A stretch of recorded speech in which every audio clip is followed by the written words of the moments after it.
एक चीज और कहते हैं कि अंडा नॉन वेज नहीं है और अंडा वेज है, तो ये किस हाँ इसके बारे में तो अब भी कंफ्यूज रहते हैं। तो मैं इसके पीछे कहानी बताऊं। एक कंट्री के अंदर कंपटीशन था और वहाँ कैंप भी था और कंपटीशन भी था। मैंने वहाँ पे पूछा कि भाई ये वेज है, जैसे हमारी सब्जियां सलाद होती है वो बोली वेज है। अब सोच बदलती कैसे सुशील पहलवान ने, योगेश्वर ने, बजरंग ने, साक्षी ने किस तरीके से इस सोच को ध्वस्त किया। जब घर के बाहर लंगोटी टंगी होती तो वो उसमें बड़ी इज्जत से देखते थे, भाई इसके अंदर, इस घर के अंदर भी पहलवान है, और पहलवान का और लड़की का घर बराबर समझते थे। आप सभी को नमस्कार, आपका हमारे चैनल पे स्वागत है।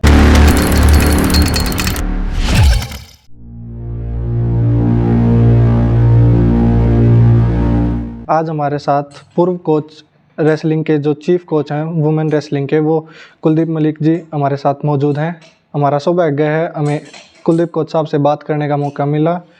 सर, आप अपने बारे में कुछ बताइए थोड़ा। सभी को नमस्कार। मैं कुलदीप सिंह मलिक, एक्स ओलंपियन एवं ध्यानचंद अवार्डी, जो कि भारत सरकार द्वारा 2010 में दिया गया था, और मैं अनेकों बार एज ए रेसलर भारत का प्रतिनिधित्व करते हुए एशिया चैम्पियनशिप, कॉमनवेल्थ चैम्पियनशिप और काफ़ी कंपटीशन के अंदर जो इंटरनेशनल लेवल पे होते हैं उनमें मेडल जीते हैं। और इसके साथ साथ में जेंट्स का भी चीफ कोच रहा, और सबसे लंबा समय मेरा वुमेन रेसलिंग में एज ए चीफ कोच के अंदर भारतीय टीम के साथ रहा है। और अभी मैं फिलहाल सोनीपत जिले के अंदर गढ़वाशनी गाँव के अंदर अपनी एकेडमी का संचालक के रूप में काम कर रहा हूँ, और यहाँ पर महिलाओं की एकेडमी है सोनीपत के अंदर। और सर, जो आपने लाइफ स्टार्ट करी थी उसके बारे में और आपको इसमें इंटरेस्ट कैसे मिला था? जैसे हमारे देहात के अंदर दो ही गेम बड़े फेमस थे और आज भी हैं, कुश्ती और कबड्डी। तो उस माहौल को देखते हुए मैं कुश्ती के अंदर मेरा इंटरेस्ट था, और मेरे परिवार का भी कुश्ती के अंदर ज़्यादा लगाव था। हम जब बड़ों के पास बैठते थे तो हमेशा कुश्ती की बात होती रहती थी। पुराना पहलवान ऐसे वो था, वैसे वो था, इस तरीके से उसने उसको हराया। तो ऐसे बातें सुन के भी मेरे मन में आया मैं क्यों ना कुश्ती के अंदर घुसूं। और मैंने इस विषय पे अपने परिवार में बात करी तो उन्होंने बड़े मेरी मदद करी आगे बढ़ने में, और मैं फिर कुश्ती स्टार्टिंग 6ठी क्लास से मैं कुश्ती में घुस गया था। आपका फैमिली का स्पोर्ट्स स्टार्टिंग से ही था? हाँ, मेरा जैसे मैंने बताया आपको कि 6ठी क्लास से मैंने रेसलिंग शुरू करी। तो मेरे परिवार ने, मेरे पिताजी ने, मेरी दादी जी ने, मेरी माता जी ने, मेरे चाचा, दोनों चाचा ने, बड़ी खुशी हुई कि भाई आप कुश्ती करने लग गए हो। तो जैसे लोकल में देहात में मेले होते थे, वहाँ पे दंगल लगते थे, वहाँ हमारे चाचा लेके जाते थे वहाँ पे और कुश्ती करवाते थे मेरे से। तो ऐसे धीरे धीरे मेरा कुश्ती के अंदर इंटरेस्ट हुआ। तो साहब, आपका जो फर्स्ट मेडल था वो कब आया था और आप किस लेवल पे उस टाइम खेल के आए थे? देखिए, पहला मेडल मेरा 1981 में आया था, ऑल इंडिया इंटर यूनिवर्सिटी के अंदर, जो कि जयपुर में हुई थी, और उसमें ब्रॉन्ज मेडल मेरा आया था। तो उसके बाद हमारा कैंप लगा था कुरुक्षेत्र यूनिवर्सिटी के अंदर, वहाँ पे कोचिंग स्टार्ट हुई थी।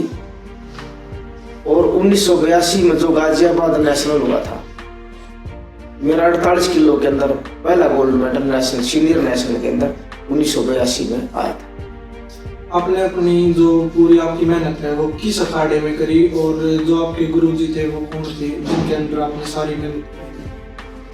मेरी स्टार्टिंग तो मैंने जैसे आपको बताया स्कूल लेवल से 6ठी क्लास से थी, और उन दिनों स्कूल के हमारे पीटीआई मास्टर होते थे राजेंद्र सिंह जी, जो विद्यल गांव से ताल्लुकात रखते थे। वो स्कूल टाइम पे हमारे एज ए कोच का काम करें, और हमारे गांव के पुराने पहलवान थे, रणवीर पहलवान था हमारे गांव का, रामी पहलवान था, उनका बड़ा मेरे पे सहयोग रहा जब मैं स्कूल में छोटा था। तो जैसे और बड़ा हुआ, हाई स्कूल पास की, उन दिनों में 10वीं क्लास तक हाई स्कूल होता था।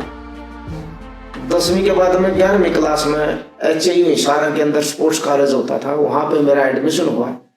और वहाँ पे मेरे को बहुत अच्छे गुरु और मिले, जो कि हिंदुस्तान के एक इंडियन टाइगर के नाम से फेमस हैं। और वो श्री अर्जुनावाड़ी, हिंदुस्तान में सबसे पहला अर्जुनावाड़ उन्होंने मिला था 1961 के अंदर। श्री उदय चंद जी, आप लोगों ने भी नाम सुना है, बहुत जाने माने अच्छे पहलवान रहे हैं।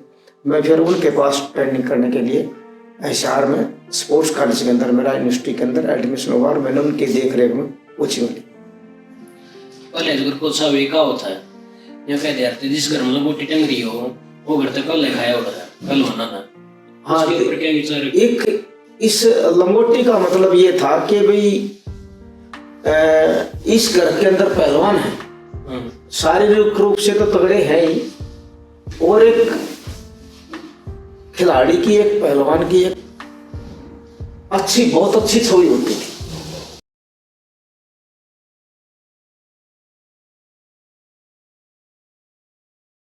%99 जो लोग हैं वो शर्म के मारे, भाई ये तो पहलवानों का घर है, और पहलवान का और लड़की का घर बराबर समझते थे। जैसे किसी के लड़की घर में खाते नहीं है उनके पेरेंट्स, उनके घर वाले, ऐसे ही पहलवान का खिलाते थे पहलवान को, पहलवान का खाता कोई नहीं था। पहलवान एक रिस्पेक्टेड शब्द होता था। जब घर के बाहर लंगोटी टंगी होती थी, वो उसमें बड़ी इज्जत से देखते थे, भाई इसके अंदर, इस घर के अंदर भी पहलवान है। डरने के लिहाज से नहीं, एक इज्जत के हिसाब से भी डरते थे। हाँ, कोई आवारा किस्म का आदमी है जो इस समाज के अंदर बुराई फैलाता है, वो जरूर डरता था। अगर पहलवान का घर है, कहीं ऐसा ना हो कि तेरे पर कोई उल्टी कहानी हो जाए, तो इसलिए वो उस घर से को अवॉइड करते। तो सब जैसे पहले जो वुमेन रेसलिंग होती थी वो बहुत कम थी, और आज के टाइम पे वो बहुत ज़्यादा इंक्रीज हो चुकी है। उसके देखते हुए सोसाइटी में मतलब बहुत ज़्यादा चेंजेस आए हैं, सोसाइटी में भी बहुत सारी ग्रोथ हुई है इसके रिगार्डिंग। बट आप इस चीज़ को कैसे देखते हो कि मतलब ये किस वे में कितनी ज़्यादा और ग्रोथ कर सकती है? कुश्ती हिंदुस्तान के अंदर 97-98 के अंदर हमारी ज़्यादातर शुरू हुई थी हिंदुस्तान के अंदर। तो उस टाइम पे हमारे चीफ कोच होते थे मिस्टर BB भागवत। वो 3-4 साल पहले ये कहने लगे थे 95-45 में, एक दिन ऐसा आएगा कि महिलाएं भी कुश्ती लड़ेंगी। हमें लेकिन वो बात हजम नहीं होती थी, और मैं इसका श्रेय सबसे ज्यादा अगर हिंदुस्तान में देना चाहता हूँ लड़कियों की कुश्ती के अंदर, तो वो है मास्टर चंदगीराम, जिन्होंने उस समय पर 97-98 के अंदर अपनी खुद की लड़कियों की पहलवानी करवाई। और उसको देखते देखते हिंदुस्तान के अंदर माहौल बदलता हुआ चला गया। और सन 2000 के अंदर भी काफी बच्चे, मैंने 2000 के अंदर महिला जूनियर महिला पहलवानों का कैंप लिया था पटियाला के अंदर। उस टाइम एज ए कोच के रूप में मैंने काम किया था। तो अच्छी खासी तादाद 2-3 साल के अंदर अच्छी खासी तादाद में महिला पहलवान हमारी आ गई थी कुश्ती के गेम में। तो इसका बहुत बड़ा असर है मास्टर चंदगीराम हो जाता है। जैसे पहले की जो फैसिलिटी होती थी कुछ और थी, आज की फैसिलिटी कुछ और है, इसमें कुछ डिफरेंस आया फैसिलिटीज में? हाँ, देखिए सुविधा काफी बदली। जैसे उदाहरण के तौर पे जब हम पहलवानी करते थे तो हिसार यूनिवर्सिटी के अंदर तो हमारा मैच था, एक गुरु जी के खड़े में मैच था, और मैं समझता हूँ बस ये 2 ही मैच थे शायद हिंदुस्तान में, नहीं तो पूरे इंडिया में मिट्टी में पहलवानी करती थी, मिट्टी में प्रैक्टिस थी। और जब मैं रेलवे के अंदर जॉब में आया तो वहां भी मिट्टी में अभ्यास करते थे। पटियाला जब हमारा कैंप लगता था तो हमें मैट पे ट्रेनिंग करने को मिलता था, अदरवाइज कहीं मैट नहीं। जैसे इंटरनेशनल में मैच होता है, हमने उस टाइम पे अब अखाड़े में मट्टी के उसमें प्रैक्टिस करते थे, उसमें वहाँ पे जाकर कुछ डिफिकल्टीज नहीं आती थी? बिल्कुल बहुत ज़्यादा आती थी। जैसे आप उदाहरण के तौर पे लो, मिट्टी की रेसलिंग है, उसमें आप थ्रो की टेक्निक नहीं लगा सकते, और यही कारण रहा कि भारंदाज की टेक्निक है, कई टेक्निक ऐसी हैं कि आप मिट्टी में उसका यूज नहीं कर सकते, लेकिन मैट के ऊपर हम उसका अगर अभ्यास करते तो जैसे सुशील का मेडल आया था, ये मेडल कई साल पहले हमारा हिंदुस्तान का हमारे हाथ में होता, अगर हमारे पास मैट की ट्रेनिंग वाला अच्छा कोच और एक मैट हमें बेस लेवल का अगर मैट मिलता तो ये ओलंपिक के मेडल हमारे पास आज बहुत सारे हैं। कोच साहब, आपके पास एक ऐसा पॉइंट आया होगा जिसमें आपको कॉन्फिडेंस भी मिला होगा, और एक ऐसा पॉइंट आया होगा आपको ब्रेक डाउन मिला होगा, यहाँ पे मैं टूट गया और यहाँ से अब मेरे को पीछे देखने की जरूरत नहीं है कि मैं यहाँ से आगे ही बढ़ता चला गया। हाँ, कई बार कुश्ती में काफी उतार चढ़ाव आता है, और एक टाइम की घटना है, एक ओलंपिक की ट्रायल हुआ था, उसके अंदर कुछ आदमी थे कि भाई वो अपने हिसाब से ट्रायल लेना चाहते, अगर वो पहलवान जीत जाए तो ठीक है, अदरवाइज दोबारा फिर ट्रायल, वो पहलवान जीत जाए अदरवाइज दोबारा ट्रायल। ये काफी एक ऐसा समय था, हमारा एक ट्रायल हुआ, उसमें ओलंपिक के अंदर सिलेक्शन हो, और कुछ अधिकारियों द्वारा वो ट्रायल को कैंसिल कर दिया गया, और दोबारा जब ट्रायल हुआ तो मैं ट्रायल में उसमें दोबारा मैं हारा। उसमें मेरी तबीयत डाउन थी, बुखार था, तो उन्होंने बोले आपकी ट्रायल कल है। एक बड़ा झटका लगा, आप कहाँ पे ओलंपिक में भाग लेने जा रहे थे और कहाँ पे आपका सिलेक्शन ओलंपिक में, आप बिल्कुल नहीं। तो ये उतार चढ़ाव जीवन में आते रहते हैं। फिर मैंने, मेरे दोस्त श्री ज्ञान सिंह थे, उन्होंने फिर मेरा हौसला बढ़ाया, भाई कोई दिक्कत नहीं है, घर वालों ने भी, मेरे साथियों ने भी, कोई दिक्कत नहीं है, 4 साल ऐसे निकल जाएंगे, जल्दी से आप तैयारी करो। ये तो आपके ब्रेकडाउन की बात होगी सर। हाँ, अब वो पॉइंट क्या था जब आपको कि फुल कॉन्फिडेंस हो गया कि हाँ अब पीछे देखने की जरूरत नहीं है, अब मैंने रेसलिंग में बहुत कुछ हासिल कर लिया? देखिए, उस टाइम की सोच, जो गए जमाने में जो सोच थी ना जी, वो सोच होती थी, जैसे मैंने श्री उदय चंद्र का नाम लिया, हमारे गुरु जी, उस वहां पे सोच होती थी हमारे पहलवानों की कि एक बार जहाज में बैठ जाए, इस शायद मेडल की नहीं सोचते, बहुत बड़ी चीज मानते थे। जहाज में बैठना है तो ताकत लगाओ, प्रैक्टिस करो, जोर लगा के जहाज में बैठना नाम बनेगा जब ये मतलब जहाज में बैठते ही ये सोचते थे भाई कि मैं सफल। आप और दूसरा ये है कि हमारा जो कंपटीशन था, उस जैसे हम मैट पर जाते थे तो वहां हमें डायरेक्ट मैट मिलता था, तो वो चीज नहीं हो पाती थी, वहां थिंकिंग ऐसी होती थी, नहीं है ये कुश्ती तो मैट पे है, हम ये दूसरे वाले टग लगे थे। अब सोच बदलती बदलती कैसे सुशील पहलवान ने, योगेश्वर ने, बजरंग ने, साक्षी ने किस तरीके से इस सोच को ध्वस्त किया और बच्चों को बड़ा हौसला मिला। अब हर बच्चा ओलंपिक के अंदर मेडल लेने की सोचता है। तो सर जैसे आपने बताया कि आप जिस टाइम पे ट्रायल लेने गए उस टाइम पे मतलब फेयर ट्रायल लिए, तो उस टाइम में जैसे फेयर तो थी वो ट्रायल, उस बात का फेयर ट्रायल तो थी, लेकिन एक टीम सेलेक्ट होगी, इसको दोबारा फिर हम ट्रायल लगा वो कैंसिल कर रहे थे, हाँ, उसको आप दोबारा ले रहे थे, बार-बार ले रहे थे। तो क्या आज के टाइम में भी ये चीजें होती हैं? नहीं, अब तो ये है कि लेटर निकल जाएगा, इस दिन की ट्रायल है, दैट्स ऑल। उस टाइम पर भी कोई एड कमेटी काम कर रही थी, फेडरेशन नहीं थी जैसे एड कमेटी, उस टाइम में डॉक्यूमेंट ही काम कर रही थी। तो एक कोई जिम्मेदार आदमी नहीं था वहाँ पे।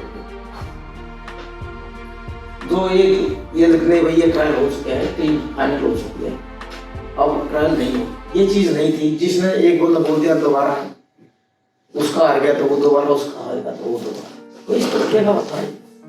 जैसे किसी प्लेयर के लाइफ में इंजरी हो जाती है किसी प्लेयर को, तो उसमें उभरने में कह लो या फिर उसकी लाइफ में क्या इम्पैक्ट डालती हुई इंजरी? देखिए, मैं आज के पहलवानों को आपके माध्यम से बात एज ए कोच और अपना तजुर्बे के हिसाब से मेरी 60 साल की उम्र में मेरे 48 साल लगभग 50 साल मानूंगा कुश्ती में लगाई। 10-12 साल से कुश्ती शुरू की, 60 साल का हो गया, तो ये सारी उम्र कुश्ती में लगी है। मैं आज के पहलवानों को ये कहना चाहता हूँ, गेम के साथ साथ अपनी पढ़ाई से गेम के ऊपर डिपेंड ना रहे। हाँ, तो गेम एक आप शौक से करिए, बढ़िया मेहनत भी करिए, पढ़ाई में भी करिए, कम से कम +2 तक तो अच्छी मेहनत करो पढ़ाई, ताकि आप आगे जाकर मान लिया किसी को इंजरी होगी, पढ़ा स्कूल में भी नहीं गया, ऊपर से इंजरी होगी, वो गेम का नहीं रहा ना पढ़ाई का रहा, तो उसका भविष्य क्या? कम से कम जो बच्चा +2 अच्छे मार्किंग से करता है, उसको मान लिया गेम में इंजरी, अपना लाइफ का दूसरा रास्ता चुन सकता है। हाँ, नौकरियां के ऑप्शन भी निकलते हैं, टेस्ट भी क्लियर करो, बस अगर उसको कुछ लिखना ही पढ़ना नहीं आएगा, अगर इंजरी हो रही है ऊपर से, और इस चीज के लिए भी नहीं, और एजुकेशन तो आज के जमाने में इतनी जरूरी हो गई है। हमारे जो साथी थे, कई हमारे साथ के पहलवान थे, वो स्कूल में गए नहीं, छोटे से गए, वो अखाड़े में से ले गए, स्कूल में गए नहीं कभी। हमारी परमात्मा की देर से या हमारे परिवार की मेहरबानी से ये रहा कि हम स्कूल भी जाते रहे, फिर कॉलेज में भी, यूनिवर्सिटी भी, तो एजुकेशन के हिसाब से भी ठीक रहे, यूनिवर्सिटी की पढ़ाई थी वहाँ भी। तो ये बात है कि गेम के साथ साथ आपकी एजुकेशन भी होनी चाहिए, नहीं तो मेरे को एज ए चीफ कोच, ठीक है कुश्ती में पहलवान अच्छा था, ठीक है, एक कोई एज ए चीफ कोच है पार्ट, लेकिन जो एजुकेशन का हिसाब के माध्यम से, जैसे मैं इस वर्ष में फर्स्ट आया था अपने बैच में फर्स्ट, तो उस हिसाब से सारी चीज मिला मिक्स करके तब ये देखा जाता है ये आदमी काबिल है या नहीं। अकेली कुश्ती के अंदर आप भी रहोगे, क्योंकि इसके चीज को अंदर बड़ी पढ़ाई करनी पड़ती है, बड़े नेट चलाने पड़ते हैं, ईमेल करनी पड़ती हैं, बहुत कुछ करना पड़ता है चीफ कोच को, पत्राचार करना पड़ता है, ऑफिस में पत्र लिखना पड़ता है, उसका जवाब भी देना पड़ता है। किसी को एजुकेशन नहीं देते कैसे जवाब देगा, तरीके से जवाब देना है, बच्चों के बारे में भी लिख कर रिपोर्ट भेजनी है। तो पढ़ाई तो आज के जमाने में आप कहीं वैसे भी सिंपली आप एयरपोर्ट से किसी दूसरे देश में जाओगे और आपके साथ फैमिली है, उसको पता नहीं है, और आपके पास भेज के और आपको पता करते करते फ्लाइट निकल जाएगी। हाँ। और आप पढ़े लिखे हो, वो स्क्रीन पर देखा flight gate number so and so, तो पढ़ाई तो बहुत जरूरी है आज की, ठीक बात है। और अगर पढ़ाई भी और गेम भी अच्छा हो जाए तो उसको मेरे स्वागत फिर तो इंटरनेशनल नेशनल ओलंपिक में भी मौका मिलता है। जैसे कोच साहब आजकल हमारे सपाटे मारते हैं, 10 मार दी, 100 मारी, 200 मार दी, 5000 मार दी, ये कहते हैं मैं पहलवान हूँ, तो ठीक है। इसके ऊपर आपके बात कहना चाहते? एक पहलवान तो देखो होता है जिसकी भुजाओं में ताकत हो, पैरों में ताकत हो, पूरी बॉडी हो, तो पहलवान है, ठीक है। चाहे वो वेट लिफ्टिंग का है, चाहे वो कबड्डी का है, चाहे वो सपाटे वाला है, चाहे वो कुश्ती का है, या कोई दूसरे गेम का मसल पावर है, लेकिन ये कुश्ती जो है ये कला है। इस कला के अंदर आपको निपुण होना, ये जो कला है इसको बारीकियां समझनी पड़ेगी। सपाटे मारने से कुश्ती नहीं आएगी, दाव पास भी है, एक्शन का रिएक्शन, काउंटर अटैक, डिफेंस, किस टाइम कुश्ती में कैसी कुश्ती लड़नी है, स्टार्टिंग में कैसे लड़नी है, किस रेसलर के साथ मेरी कुश्ती है, वो कैसे लड़ता है, उसके साथ मैंने कैसे लड़ना है, वो तेज चलता है या मैं थकता हूँ या वो थकता है, ये सारी चीजों की पढ़ाई करनी पड़ेगी। और लेकिन सपाटे जो मारने वाली बात है उससे पहले आप रेलवे स्टेशन पर जाओ। हाँ जी। रेलवे स्टेशन के ऊपर एक पुलिस सुबह से लेकर शाम तक कितना किलो किलो वजन उठा के सीढ़ियां चढ़ती। अब उसकी मसल देखो, वो तो बेचारा कभी नहीं करता मैं ऐसा ऐसा कर दूंगा, मैं सारा दिन सुबह से लेकर शाम तक, उसका कोई भी नहीं छापता टीवी में अखबार में। अब एक कुली ने सुबह 6 बजे से सामान ढोना शुरू किया और रात के 10 बजे तक लगातार चलता रहा, वो सामान लेकर चलता रहा। वो तो फिर ये चीज तो एक वो हो गया ना अपना इनडायरेक्ट वे में, वो एक जो चीज होती है ना, चल रहा है ठीक है, लेकिन वो कुश्ती अलग है, वो सपाटे कुछ अलग है। सपाटे मारने से मैं डलाता हूँ, मैं भी अभी शाम तक आपके सामने 60 साल की उम्र में अभी रख लो और मैं शाम के डिनर तक मैं उठा बैठा मारता रहूंगा। मेरा मेडल अगर ऐसे आता हो तो 60 साल की उम्र में मैं नहीं जाऊंगा। कुश्ती कला भी आती है, लेकिन उसका अभ्यास कुश्ती का अभ्यास जरूरी है। कोई टेक्निक है, कला जंग है, धोबी है, ढाक है, उसको बार बार लगा के देखोगे तभी आप कम से कम भी 100 बार लगाओगे ना तो टेक्निक को, जब जाके कुश्ती में कहीं एक बार लग पाती है, लगी तो उसकी भी गारंटी नहीं। तो फिर जैसे ये एक बात हो रहा है, मतलब जो सपाटे मारे हैं उनके गोडे खराब हो जाने, या किस हद तक यह बात सही है या गलत है? देखिए, आप एक चीज को एक साइंस की मेडिकल की बात है, बार बार उठना हड्डियों का घिसाव है, आपने डाइट खानी पड़ेगी उसके लिए, बॉडी के लिए उठना तो आज उसमें तो ठीक हो जाएगा, उठा बैठे वालेगा तो ठीक हो सकता है, चांस है, क्योंकि उसने वो तो अपने आप हुआ है, लेकिन कुश्ती के अंदर तो दूसरा तोड़ा है, अपने हाथ में नहीं, कुश्ती के अंदर दूसरा घुटना तोड़ा है, उसको कैसे रिकॉर्ड करेंगे? ये मेजर इंजरी का गेम। आपने जो मेरी डाइट की बात करी, इसमें डाइट भी नहीं पड़ा, पहलवान है बेसिकली, एक पहलवान की डाइट लेवर आज के टाइम पर देखिए, ये जो प्रोटीन वगैरह ये वो है, कोई मल्टी विटामिन है, कोई कुछ है, हाँ, इनके विषय में मैं ज्यादा नहीं बोलूंगा। ये मैं पहलवानी के अंदर कोई खास वैल्यू नहीं मानता है। घी से लगाओ अपना, जो आपके अंदर रसोई के अंदर है, घी भी आ गया, उसमें दूध भी आ गया, उसमें दाल भी आ गई है, उसमें कढ़ी भी आ गई, सब्जी भी आ गई है, उसके अंदर सलाद भी आ गया, जो आपके घर की रसोई में जो पहले लोग खाया करते हैं। हाँ, और घर की रसोई से बाहर जाओगे तो उसमें किसी चीज का आप ये मत सोचो ये प्योर है। आजकल तो रसोई में गारंटी नहीं रही, घर की उगाओ, घर के खाओ, तो ठीक, लेकिन पहलवान की इतनी डाइट है रसोई के अंदर, इतनी डाइट है, मौसम के अनुरूप कोई भी फ्रूट है, सब्जी है, मौसमी सब्जियां हैं, अपने घर की जो भैंस है, गाय है, उसका दूध लेकर उसका पनीर बनाओ, बहुत सारी चीजें घर में ऐसी हैं जो पहलवान के लिए बहुत खाती है। और आज भी ऐसे बच्चे हैं बहुत सारे, वो मेरे पास है यहाँ कई लड़कियां ऐसी हैं, वो कुछ खाती है नहीं, अपने घर का रसोई का खाती है, बड़े अच्छे अचीवमेंट है। और आपको मैं बताऊं, ये राजेंद्र पहलवान थे हमारे बड़ौदा गांव से, सतपाल पहलवान था, इन्होंने कभी अंडा नहीं खाया, और हिंदुस्तान के इतने बड़े स्टार पहलवान थे। एक चीज और कहते हैं कि अंडा नॉन वेज नहीं है और अंडा वेज है, तो ये किस हद तक? हाँ, इसके बारे में तो अब भी कंफ्यूज रहते हैं। मैं इसके पीछे कहानी बताऊं, एक कंट्री के अंदर कंपटीशन था और वहाँ कैंप भी था और कंपटीशन भी था। मैंने वहाँ पे पूछा कि भाई ये वेज है, जैसे हमारी सब्जियां सलाद होती है, वो बोली वेज है। मैंने लिया उसको, थाली में दिया, खाया उसको। अब 1-2 चम्मच गई डाउट, उसमें मुझे कुछ डाउट नजर आया, तो उसके अंदर ना फिश तो मछली होती है, उसके छोटे छोटे टुकड़े मिक्स कर दिए उसमें। फिर मैंने पूछा, मैं भाई आपने तो बताया वेज था, बोले फिश तो वेज है,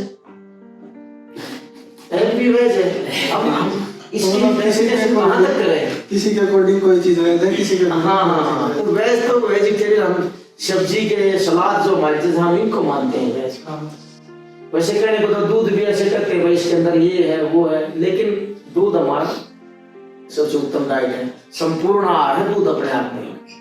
अगर दूध कोई बच्चा पीता है संपूर्ण आहार है उसके अंदर, बहुत उसकी चीजें इसके अंदर, जैसे 10 रसोई में चीज खाएंगे हम दूध पिएंगे तो वो 10 की चीज उसमें मिल जाएंगे हमारे दूध के अंदर, लेकिन दूध हमारे घर का दूध एक प्रॉपर डाइट हाँ अपने आप में। हाँ। अब कुछ ये है कि मतलब बाहर के जो दूसरे देश हैं उनके जो प्लेयर्स हैं उनकी डाइट में और अपने देश के जो प्लेयर्स हैं उनकी डाइट में कितना डिफरेंस है, और वो रेसलिंग या किसी भी गेम पर कितना इम्पैक्ट डालता है? डाइट जैसे मैंने अपनी घर की रसोई की बताई, अब दूध का भी जिक्र आया, तो बेटा वो ज्यादातर है ना नॉन वेज, हम वहाँ पे है ही नॉन वेज। हम उनको बताए ना भाई हम चपाती खा गए दूध पी के ये खा ये करके परवाह नहीं करते, वो बड़ी अच्छी चीजें मांगते, कल्चर है तो उनका अपना कल्चर है। तो इस चीज में डाइट के हिसाब से कोई चीज ऐसी नहीं कि वो डाइट के हिसाब से ही वो उनका जो है तगड़े हैं हमारे से, ऐसा कुछ नहीं। हाँ एक चीज हम कह सकते हैं, वातावरण हमारा जो है कहीं का भी वातावरण पूरे हमारे हिंदुस्तान अच्छा भी है, लेकिन कहीं ना कहीं आप देखो सेहत को खराब करता है। टीवी में जाता अखबारों में देखा था दिल्ली का ये प्रमोशन है उसका, मतलब कहीं ना कहीं सेहत हमारी वातावरण के हिसाब से बिगड़ती है। पोल्यूशन लेवल बहुत ज्यादा है तो हमारी सेहत में फर्क पड़ता है, कम होती है। लेकिन जैसे यूरोप पूरा और काफी ऐसा कंट्री है तो उनका जो पोल्यूशन है वो शरीर को एनर्जी देता है, जो वो उनका वहाँ का पोल्यूशन है वो वहाँ का जो वातावरण है वहाँ का वो शरीर को एनर्जी देता है, शुद्ध हवा मिलेगी आपको। जैसे हमारे यहाँ कोरोना काल में नहीं देखा आपने, बिल्कुल साफ सुथरा, बिल्कुल क्लीन, ऐसे उनका 12 महीने ऐसे रहता है। अब लगाओ अंदाजा, उससे एनर्जी मिलती है शरीर। जैसे पहले कोच साहब ने भेजे थे बाहर का जो प्लेयर है विदेशी प्लेयर है विद नॉन वेज खा हुआ है उसमें ताकत ज्यादा रहेगी ना, ऐसा नहीं है, ऐसा नहीं है। हमारी इतनी अच्छी अच्छी चीजें हैं, आप भी खुद भी जानते होंगे, हमारी सोयाबीन है इससे कम है, हमारा पनीर है, कितनी ऐसी चीजें हैं, राजमा है, हाँ कितनी है जिसके अंदर कितना विटामिन प्रोटीन कितने भरे पड़े। मतलब आज के टाइम पे हमें नेचुरल जो चीजें हैं, नेचुरल विटामिन प्रोटीन नेचुरल तरीके से लेनी चाहिए। बिल्कुल। और जो कोरोना अभी स्टार्ट हुआ आया था बीच में, इसमें हमारे प्लेयर्स को कितना इम्पैक्ट हुआ है? कोरोना देखो फर्क तो पड़ा है, पूरी दुनिया में फर्क है और हर जानकार के परिवार से कोई कोई हादसा हुआ।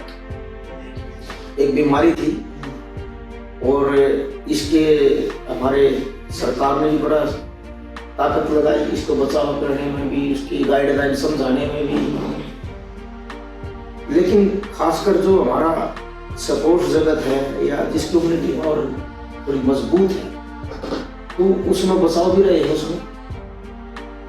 तो आज भी हमने सावधानी पूर्वक साफ सफाई जो पहलवानी करता है कोई भी गेम करता है, आम आदमी को भी खाने में भी घर में भी साफ सफाई का भी विषय था। हरियाणा के प्लेयर इतने क्यों सा है रेसलिंग में कबड्डी में कि और स्टेटा इतने क्यों नहीं पढ़ पाते? एक बोलते ना एक वंशानुगत, हाँ जी, बचपन से ही लेके स्टार्ट हमारा वंश, हमारा जो खून है इस धरती का वो मजबूत रहा है। आपने जर्मन ब्रांड सुने हुआ, जर्मन के आदमी कैसे जी, ऐसे ही हमारा हरियाणा एक मजबूत आदमी रहा है हमेशा से, हमेशा से। ये हेरेडिटी बोलते हैं इसको, हमारी हेरेडिटी मजबूत रही है, खाना भी मजबूत रहा है और हमारा वातावरण भी मजबूत रहा है और फिर ऊपर से माहौल तो मजबूत है। तो यही वजह है।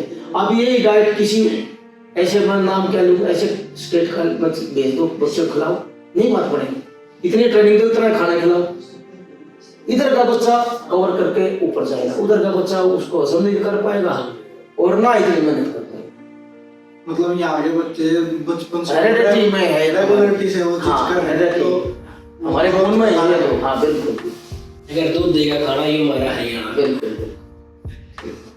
तो जैसे सर अब एक चीज आती है कि बहुत सारे प्लेयर्स मतलब कई हैं जो स्टेरॉइड्स वगैरह भी लेते हैं, डोपिंग टेस्ट कर देते हैं उसको। वो डोपिंग में फंस जाते हैं। हाँ, तो वो कितना इम्पैक्ट उस प्लेयर की लाइफ पे डालता है, और जो वो स्टेरॉइड्स लेते हैं वो हेल्थ पे कितना असर डालता है उस प्लेयर की? मैं आपके माध्यम से उस पहलवानों को, उन खिलाड़ियों को मैं ये कहना चाहता हूँ, ऐसी बीमारियों से बहुत दूर रहे। और हमें देखने को मिला ये बीमारी इतनी फैल गई है, आप किसी स्कूल का भी कंपटीशन में जाओगे ना, वहाँ भी सिरिंज पड़ी हुई है। और ये बड़े हमारे घातक है हमारे खेल जगत के लिए। तो मैं दोबारा फिर अनुरोध करता हूँ ऐसे खिलाड़ियों से कि इन चीज़ों से बहुत दूर रहें, ताकि अपना भाई हमारा शरीर है तो जीवन है तो सब कुछ, अपना जीवन सुरक्षित रखें, किसी गलत चीज़ पे ना जाए। उनको तो पता देंगे इंग्लिश में तो अपना नाम भी नहीं लिख सकते, इंग्लिश में दवाई कैसे पढ़ेंगे? ये तो बात सही है। तो जैसे मतलब फिर उनको बिल्कुल लेनी ही नहीं चाहिए ये चीज़। नहीं, बिल्कुल नहीं। हेल्थ पे बहुत ज्यादा इम्पैक्ट डालता है, बहुत ज्यादा। और ये आपको कहीं हट की तकलीफ बड़ी है कुछ ऐसे ऐसे दवाई खाने वाले। ऐसा भी कुछ होता है कि ये बच्चा कोच का जानकार है या ये कोच का जानकार? अब तो बेटा गए जमाने पर, वो जमाने चले गए हैं। वो अब कहाँ भी छोटी भी आप गलती करोगे तो मोबाइल में, कैमरे में तुरंत पकड़ पा जाओगे। गाइडलाइन रखी है सब सामने, इस देश पर ट्रायल होनी है, 2 किलो की छूट देनी है, इतने बजे वजन होगा, इतने बजे कुश्ती स्टार्ट हो जाएगी, 3 बार तालीम करेंगे तो नहीं आया तो वॉक आउट हो जाएगा। ये सब चीजें अब तो ऑनलाइन है सब। और जो डोपिंग का टेस्ट होता है वो हर ट्रायल के बाद या पहले होता है, या मतलब किसी पे शक हो, मतलब पर्टिकुलर प्लेयर पे तभी होता है ये चीज? ये डोपिंग वाले रेगुलर सब कर लिए थे। कई बार ऐसा था पूरी टीम का जो फर्स्ट हाफ सब कर लिया। कई बार होता है कि रैंडम चेक कर लिया, भाई हम 4 फर्स्ट आ गए तो मुझे एक डाउटफुल था, ये हुई है तो उनकी खुद की अपने काम उनका कैसे करना है। जो ये वेट लॉस और वेट गेन के जो ये पाउडर वगैरह या जो कहते हैं ये कैप्सूल देते हैं, ये भी नहीं लेनी चाहिए। वेट लॉस करने के बहुत तरीके हैं। फैटी चीज को अवॉइड कर दो, एनर्जी की चीजें को लो और अपनी मेहनत करो, मेहनत के साथ वजन घटाओ, अपना फैट खत्म करो, और ऐसे प्रोटीन वाली लो और फैट वाली दवा करो, वजन घट जाएगा। ठीक बात है। जो एक वुमेन रेसलिंग का सर कोच है, उनके ऊपर क्या क्या रिस्पॉन्सिबिलिटीज इंक्रीज हो जाती हैं जो मेन रेसलिंग के कोच हैं उनके बजाय, और आपको वुमेन रेसलिंग के लिए कितने ज़्यादा एक्स्ट्रा एफर्ट्स करने पड़ते हैं? देखिए, महिलाओं की कोचिंग आप फील्ड के हिसाब से तो हमने लेना ही लेना है। कोई टेक्निक ऐसे नहीं कि भाई ये लड़कियों के लिए उपयोग है या लड़कियों के लिए। रेसलिंग की तमाम टेक्निक मैट के ऊपर या ग्राउंड के आउटडोर और इंडोर सेम ट्रेनिंग है, लड़के और लड़की। रही बात लड़की की ट्रेनिंग की, इसके अंदर आउट ऑफ गेम जाके हमने बहुत सावधानियां बरती, बच्चों की भावना को समझना है। वुमेन रेसलिंग का कोच रहना चाहिए कि आपने जब क्लास शुरू करी, लाइन अप किया, उसके अंदर एकदम से आप पूरी पिक्चर सामने आ जानी चाहिए। आपको इतनी गहराई तक उन बच्चों के बारे में सोचना कि भाई इस बच्चे को कल क्या प्रॉब्लम थी, आज क्या इसका चेहरा आज क्यों ऐसे है, कल क्यों था ऐसे। उस बच्चे से बात करो, अगर वो बच्चा कुछ नहीं बोलता तो उसके पेरेंट्स से बात करो। तो आउट ऑफ गेम जाके भी लड़कियों की तो बड़ी जिम्मेदारी, इसने कुछ खाया ना खाया क्या हुआ, क्योंकि शारीरिक प्रॉब्लम भी बहुत है यहाँ, तो उनको भी रीड करना है। ये नहीं कि भाई आज करते क्यों नहीं करते, क्यों नहीं डंडे मारते रहे। उस बच्चे को भी समझो, कुछ नहीं बोल रहा है तो उस बच्चे की भावना को समझो और उसके ऊपर काम।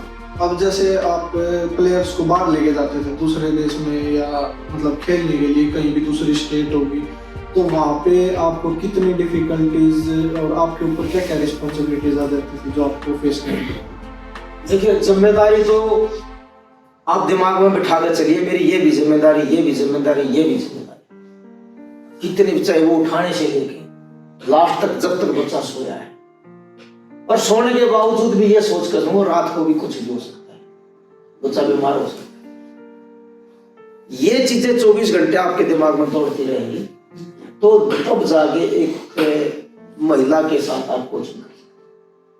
ऐसे नहीं कि ग्राउंड पे यार 2 हाथ इधर के बताए, 2 इधर के बताए, चलो मारो उधर, खत्म हुआ और वो अपने इधर ना, ऐसे लड़की की कोचिंग नहीं हो सकती। आप अपने 50 साल के एक्सपीरियंस में, आपको 50 साल का एक्सपीरियंस हो लिया है इस लाइन में, तो आप आज के यूथ को क्या मैसेज देना चाहोगे? मैं तो हर जवान बच्चे को यही कहना चाहता हूँ, सबसे पहले तो एक अच्छा हिंदुस्तान का नागरिक हो। अच्छा इसलिए बनो क्योंकि आप आगे जाकर कोई भी लाइन चूज करोगे, आप डॉक्टर बनना चाहते हो, इंजीनियर बनना चाहते हो, प्लेयर बनना चाहते हो, अगर आप इंसान अच्छे हैं, अच्छे देशवासी हैं, तो ये पूरी उम्र काम आएगा और लोग आपको पसंद करेंगे। और जब लोग आपको पसंद करेंगे, जो उनकी आत्माएं भगवान से आपके लिए दुआएं मांगेगी, तो हमारे भी एक शास्त्रों में लिखा है आत्मा से परम। जब इतनी सारी आत्माएं भगवान से दुआ करेंगी आपको सफल होने के लिए, तो निश्चित ही आप सफल होंगे। ये है कि भाई जो हर आदमी को पता, आपको पता है बेटा, मेरे को पता है ठीक क्या है गलत क्या है। एक 10-12 साल वाले बच्चे को भी ये पता होता है ये ठीक है और ये गलत है, लेकिन हमने अमल कितनी बातों को किया, देखने वाली वो बात है। अच्छी बातों पर अमल करिए और जो वैसी बातें उनको छोड़ के चले जाइए। एज के हिसाब से किसी भी तरीके से उनको छोड़ते हैं, अच्छाई की तरफ बढ़ो। छोटे बच्चे से भी सीखने को मिलता है, बड़े से भी मिलता है। नहीं पता है किसी अपने माता पिता पेरेंट से, किसी सीनियर से भी बात करते हैं, उसको अच्छे गुण से। रणधीर कोच साहब आपके साथ हैं, लड़कियों की प्रैक्टिस में करवाते हैं, आप रणधीर कोच साहब से कैसे मिले और आपकी बॉन्डिंग उनके साथ कैसी? रणधीर सिंह कोच है जो मेरे बचपन के साथ आपके साथ प्रैक्टिस करते हैं? हाँ, स्टार्टिंग से लेकर अब तक अपने साथ ही किया, जो कुछ किया। हाँ बिल्कुल। तो यहाँ स्टार्टिंग से हम इकट्ठे हैं, तो एक दूसरे की भावना को अच्छी तरह से समझते हैं। जो आदमी बचपन से साथ रहता है तो परिवार से ज्यादा लगाव होता है, तो उस हिसाब से कोच साहब को मैंने कहा यहाँ की जिम्मेदारी संभालो करने की, और मैं आपके साथ में। और बेटा है अजय, उसको भी समझा जो अपने तरीके से शिक्षा दी है। अब वो ये इस संस्था को कैसे चलाएंगे आप तो उनके ऊपर हम तो बता ही सकते हैं और उनके साथ मेहनत कर सकते हैं। इस एकेडमी को लेके अब आपका क्या विजन है कि आप गर्ल्स रेसलिंग को किस लेवल तक आगे और लेके जाना चाहते हो हरियाणा? मैं तो ये सोचता हूँ हर ओलंपिक के अंदर एक साक्षी मलिक यहाँ से निकल जाए, ये सोच के मेहनत कराते हैं। बाकी ये है रिजल्ट जैसे स्कूल लेवल का है, ये इंटर यूनिवर्सिटी में मेडल यहाँ पे आने शुरू हो गए हैं। छोटे बच्चे हैं अभी, सीनियर के बच्चे 1 आध साल लगेगा सीनियर में जाने, तो ऊपर भी भगवान की दया। कैडेट में जूनियर में हमारे मेडल आने लग गए, गोल्ड में, एशिया में, तो जूनियर में भी इंटरनेशनल होने लगे, इंटर 23। अकेडमी धीरे धीरे बढ़ेगी, अभी ये 10 महीने हुए हैं। एकेडमी पे आप क्या क्या फैसिलिटीज हैं जो आप प्रोवाइड करवा रहे हो कि एनवायरनमेंट रेसलिंग का बना रहे? और एक बार आपको इसके बारे में प्रोप्राइटर से बता देना एकेडमी का। देखिए, ये एकेडमी का प्रोप्राइटर्स है जिला सोनीपत, गांव बड़वासनी। बड़वासनी गांव एक गुरुसदन स्कूल है, उस स्कूल के साथ में भटगांव रोड के ऊपर ये एकेडमी है। और मात्र 5 किलोमीटर सिटी से मात्र 5 किलोमीटर पे, 5 या 6 किलोमीटर। और जो इस एकेडमी का उद्देश्य यही था कि यहाँ से अच्छे पहलवान निकले। और ये academy no loss no profit पर चल रही है। बच्चे आते हैं, ट्रेनिंग करते हैं, और कुछ बच्चे यहाँ भी रहते हैं। यहाँ पे सबसे फैसिलिटी जैसे सुविधा की बात करें, यहाँ पे मेरे पास 3 मैट, सबसे बड़ी बात मैट की। और मैंने जो भी मेरे था आर्थिक स्थिति मेरी थी, उसके मुताबिक मैंने एक हॉस्टल बनाया छोटा सा यहाँ पे, जिसमें 40 से 50 बच्चे आसानी से रह सकते हैं। अब करीबन 38 बच्चे मेरे पास यहाँ हॉस्टल में भी हैं और उनको खाना भी यहीं मिलता है, ट्रेनिंग भी यहीं, कहीं जाना नहीं, जूस भी यहीं मिलता है, दूध वाला दूध भी यहीं आगे देता है। बाकी घर से भी जो भी बच्चा सामान हमारे तो घर वाले आगे सामान भी देते हैं। जैसे बच्चे मतलब कोच के जाने के बाद फोन यूज करते हैं और कुछ यूज करते हैं या और मतलब फोन में लगे रहते हैं, गेम अपनी जो रेस्ट होता है गेम के बाद वो रेस्ट नहीं करते, तो उस को लेके यहाँ पे क्या रूल्स एंड रेगुलेशन है? यहाँ देखो मेरी अगर तो सोच ये है कि बच्चों को ज्यादा शिक्षित करो। भाई ये चीज ठीक है, मैंने पहले बताया, सारे बच्चों को बताया ये चीज ठीक है, ये चीज उसका मोबाइल आपके पास है तो अच्छे से यूज करो, उसका मिसयूज ना करो। रही बात यहाँ की, यहाँ पे रेस्ट वाली बात बिल्कुल आपकी सही है। यहाँ पे हम बच्चों के मोबाइल अपने पास रखते हैं और शाम की जब प्रैक्टिस खत्म हो जाए और खाना खाने के बाद, रात को डिनर के बाद, तो करीबन ये हो जाते हैं 1.5 घंटा हो जाता है शाम 8 से 9:30 तक या 7:30 से 9 तक। गर्मी हो तो 10 भी बज जाए, नहीं तो 9:30 बजे उनसे वापस ये बच्चे यहाँ पर वापस अपना मोबाइल लग जाते हैं। 1.5 घंटा वो अपने घर में बातें करते हैं और डेली रूटीन है। हाँ, किसी बच्चे का घर से कोई फोन करना है, बात करना है, यहाँ पे आके सुविधा है, यहाँ पे ऑफिस में आके अपने घर पर बात कर ले, या पेरेंट्स का घर पे किसी का फोन आ जाता है मेरे बच्चे से बात करो, यहाँ पे मोबाइल रखा है, ये भी वार्डन है यहाँ पे, वो जाके उस बच्चे को मोबाइल दिया वो बात करवाए। जैसे कोई बच्चा बीमार हो जाता है उसके लिए क्या कुछ फैसिलिटीज है? यहाँ पे मात्र 400 मीटर की दूरी पर हॉस्पिटल है, मैक्स हॉस्पिटल है और हमेशा एक गाड़ी हमारे पास खड़ी रहती है। कोई बच्चा ज़्यादा तकलीफ में हो जाए तो 5-6 किलोमीटर शिकली है। और छोटी छोटी जैसे छोटी मोटी सर दर्द की, फुलाने की, तकड़े की दवाइयाँ, एक लड़की है हमारे पास, ये मेडिकल का कोर्स किया हुआ उस लड़की ने, नर्सिंग, यस, BSc नर्सिंग की लड़की भी है मेरे पास। वो बच्चों को काफ़ी ध्यान रखते हैं और वो कोई ऐसी बात लगती है तो हम तुरंत शहर में चले जाएं, या छोटी बीमारी है तो यहाँ पे जो यूथ अब रेसलिंग में आना चाह रहा है उनको, उनके रिगार्डिंग आपका क्या मैसेज?